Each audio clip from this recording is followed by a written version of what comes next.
Tudo bem, pessoal? Sejam bem-vindos a mais um episódio do Sanarcast Papo com Experts, um podcast onde eu converso com os principais professores e coordenadores aqui da Sanar.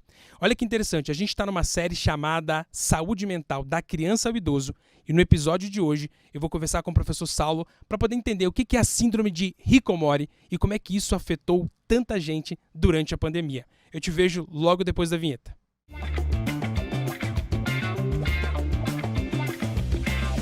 Muito bem-vindo de volta, pessoal. Que legal. A gente vai estar falando agora de um episódio muito interessante que eu estou até agora tentando identificar o que é isso que a gente vai falar.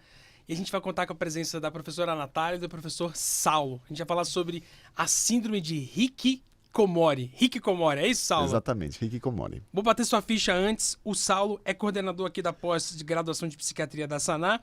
É formado em medicina pela USP, aqui no HC.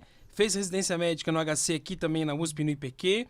Também tem título de especialista pela Associação Brasileira de Psiquiatria e formação em psicoterapia psicodinâmica breve pelo também IPQ e é editor e autor do livro Saúde LGBTQIA+, Práticas de Cuidado Transdisciplinar. Longo isso daqui, hein? Saulo, o que é Hikikomori?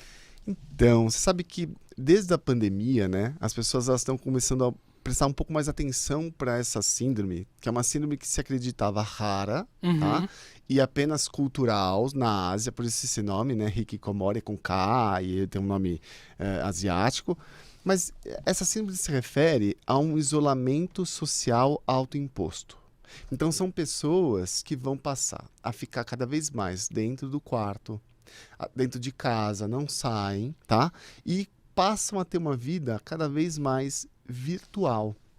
Ou seja, elas passam a ter relacionamentos virtuais, elas vão estar conectadas quase 24 horas por dia, elas vão ter muitas vezes uma comorbidade com dependência de jogos eletrônicos e as redes sociais dentro dos jogos eletrônicos.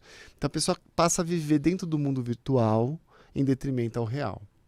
Às vezes é tão grave que as pessoas elas não saem mais do quarto, né? Ficam dentro do quarto, precisam que as pessoas levem comida, geralmente familiares vão levar comida para essas pessoas porque eles não saem mais para a cozinha. E se está instalada a síndrome e, por exemplo, os cuidadores falecem, já temos casos de pessoas que também morrem de inanição porque não conseguem sair do quarto para pegar comida para comer. Então, em geral, essas pessoas elas ficam tão dependentes, né, de alguém que também está ajudando elas, que a síndrome vai se instalando. A gente tem assim 0,8% a 2,3% da população no Japão com essa síndrome. E parece que agora, com algumas questões que a gente está vendo, né, com inteligência artificial, metaverso e cada vez mais empresas que estimulam a nossa presença dentro do online, a possibilidade, a perspectiva de que isso aumente. Tá? Então a gente tem que ficar de olho sim para essa síndrome de Hikikomori. E o histórico disso é o quê? Porque assim, qual que é a diferença disso da gente classificar, por exemplo, é uma pessoa que é muito centrada em tecnologia e, sei lá, passa 16, 18 horas de tecnologia. Tem algum histórico disso daí, essas diferenças para a gente poder ter nomeado essa síndrome agora? Então, existem alguns fatores predisponentes, né? Então, pessoas, por exemplo, que sofreram algum tipo de trauma, por exemplo, um estresse pós-traumático, que a pessoa foi assaltada e fica lembrando disso, pode ser que não consegue se desvencilhar. Não consegue se desvencilhar, fica dentro de casa. E aí ficar dentro de casa, num comportamento de esquiva, de medo, mais fóbico, pode ir trocando o real pelo virtual. Né? Existem outras características que são o que a gente considera fatores de risco. Por exemplo, transtorno de espectro autista, né? Transtorno de personalidade esquizoide. Então, as pessoas elas passam a ter uma vida um pouco mais isolada, tendem a ter um pouco mais de dificuldade de lidar com outras pessoas em geral. Né? E a gente tem visto muitos adolescentes agora. Adolescente já tem uma coisa de ficar um pouco mais isolado, de querer ficar às vezes dentro do quarto e tudo mais, só que a pandemia piorou muito isso, né? Então, para muitos adolescentes, eles pararam de ter que lidar com o próprio corpo.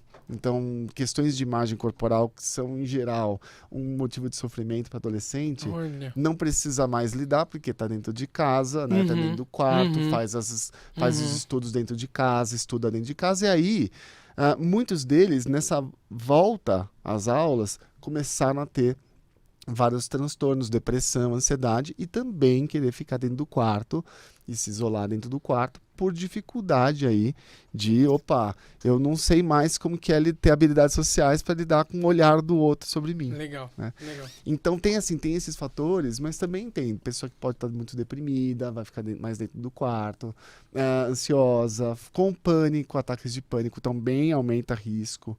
Pessoas que têm quadros psicóticos e começam a achar que estão perseguindo. Meu vizinho está me perseguindo. As pessoas podem ficar com medo e ficar dentro do quarto. Pessoas que desenvolvem transtorno de acumulação junto com esse quadro, que é ficar acumulando coisas, né? Então, vocês forem procurar na internet, né, hikikomori, vocês vão ver fotos de pessoas dentro do quarto, com tudo que a pessoa precisa tá dentro do quarto. E passa a ficar uma coisa bem complicada, assim, até de você ver, assim, nossa, como que a pessoa vive lá dentro, né? Sim. Tem uma cama e um monte de objetos e ela nunca sai do quarto. Então, assim, o que pode provocar esses quadros, né? Mas o que fecha esse diagnóstico, para a gente fechar o diagnóstico, é um isolamento social autoimposto por pelo menos 6 meses, né? Uau! E com sofrimento, com prejuízo socioocupacional, que seja significativo. Entendi.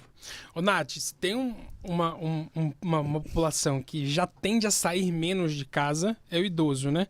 E como é que você tem visto os próprios idosos sofrendo no pós-pandemia, mas não no sentido do que o Covid fez, mas no sentido de não conseguir retomar as atividades normais dele, podendo, por exemplo, até despertar um hikikomori como ele está trazendo. Você tem visto esse aumento no seu consultório disso? Com certeza, né? Eu acho que a pandemia, ela mudou, né? Não, a gente fica muito preocupado com o idoso, porque o idoso, ele já é uma população mais de risco quando a gente pensa em saúde mental, quando a gente pensa em isolamento, até porque alguns idosos, a gente tem que só tomar um cuidado, né? Quando a gente fala em idoso, a gente coloca todo mundo no mesmo saco.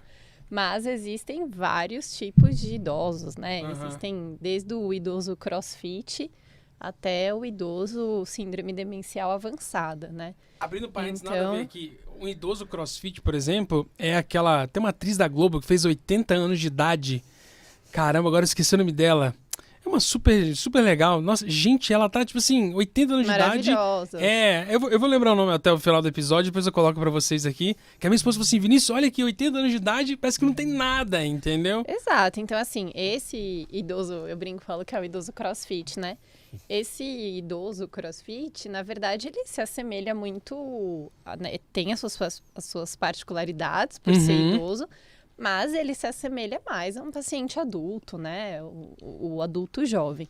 Então, a gente está falando daquele idoso que é mais comórbido, eventualmente mais dependente. Esse sim, né? Porque quando a gente tem uma dependência, já é mais complicado sair, já é mais complicado interagir, já tem uma dificuldade. Você depende realmente dos outros para você ter aquela... Enfim, né? Aquela saída, autonomia, aquela coisa toda. Aquela questão de você conseguir participar de eventos. Então, né, na pandemia, eles eram grupo de risco para ter o Covid grave. Então, foi uma preocupação. Então, foi justamente aquela população que ficou encarcerada um tempão. E já tinha, mesmo antes da pandemia, muitos já saíam muito pouco, já tinha não tinha essa facilidade de interagir, né?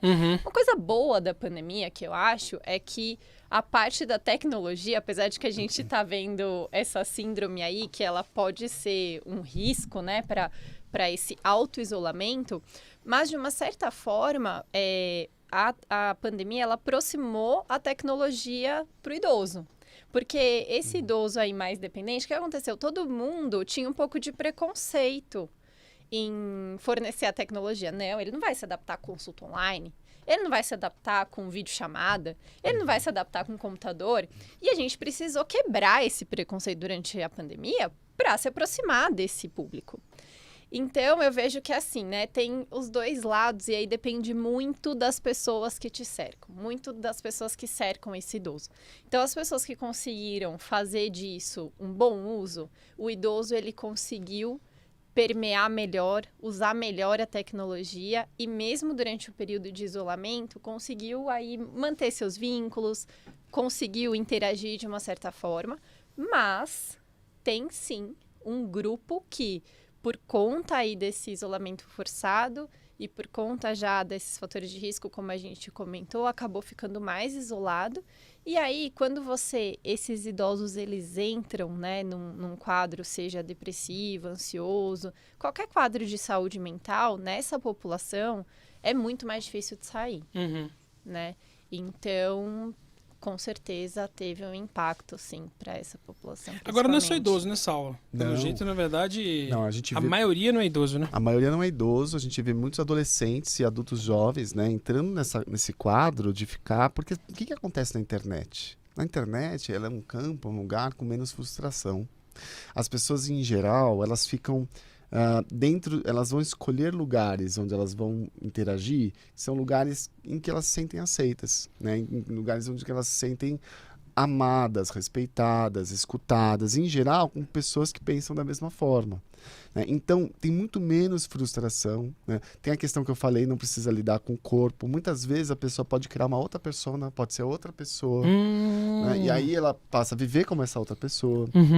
Dentro da síndrome, como eu falei, tem muita comorbidade com dependência de jogo eletrônico. Uma vez, eu atendi uma pessoa que falava assim, ele ficava jogando um jogo horas, tinha 42 anos. E os pais velhinhos, com medo, pensando, ele não trabalha, ele não faz nada, e só fica jogando, a gente tem, né? Os pais não tinham muito como colocar limite nele. Nossa. Né? E com medo, assim, a gente vai morrer. E se a gente morrer, ele não tem trabalho, ele não vai ter nada, ele não vai sustentar. Como que faz? Sempre existe, dentro de um quadro de dependência de jogo, dependência do virtual, alguém que é codependente, a gente chama, né? Então, essa pessoa que é codependente é alguém que olha para o sofrimento da outra pessoa e fala, não, essa pessoa precisa ajudar.